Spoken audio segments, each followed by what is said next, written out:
Okay, you're running. I'm going to get out of your way. So just look awkwardly at each other for a moment.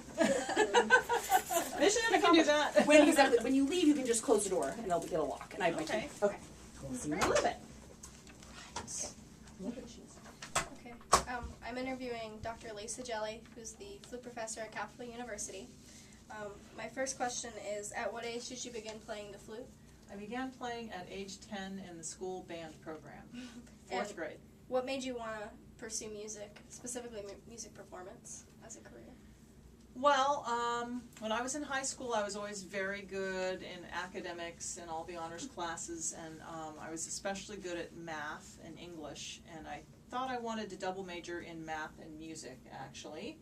But I had done a ton of music and really loved it, and I got to college, and it just seemed like there was no way to do both, and so I had to do music. I just couldn't let it go. Why did you get your music education degree first? Was that like a Well, actually, I decision, didn't. or? I didn't. I got a double degree in music education and performance. Okay. So, but I wanted to do that because, well, for one thing, it just seemed like the safe thing to do, but I did admire my teachers, and I didn't know where I would end up. And I always had it in the back of my mind. I don't know when I first heard it, though, that if you wanted to teach college, it was a good idea to have a music education degree and to teach for a few years so that when you got to college, you could teach music education. Mm-hmm. Okay. You teach like several classes, and then you also play in several ensembles. How do you like incorporate practice time into like your really busy schedule? Well, it is very difficult. And I guess most of my practice is in response to specific performances coming up. You know, when I have something coming up, then I get very serious about my practicing. Mm-hmm. I'm not so good about practicing when I don't have, you know, some people will practice every single day and do their etudes and all that sort of thing, and I did all through my degrees. Mm-hmm. But as a professional, I make sure to have lots of performances scheduled, so I have to practice for them. I have no choice. Your CD has performances also on piccolo and alto flute, mm-hmm. like in addition to flute. What do you find to be challenging about performing piccolo and about performing alto flute?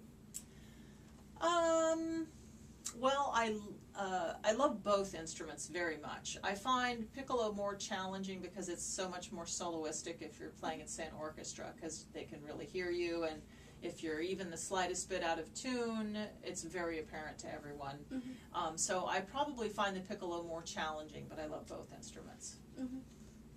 If you had the opportunity to redo your musical career, what would you do differently, or what wouldn't you do differently? I really like that question. I was looking at your questions as we were driving here, and I thought about that a little bit.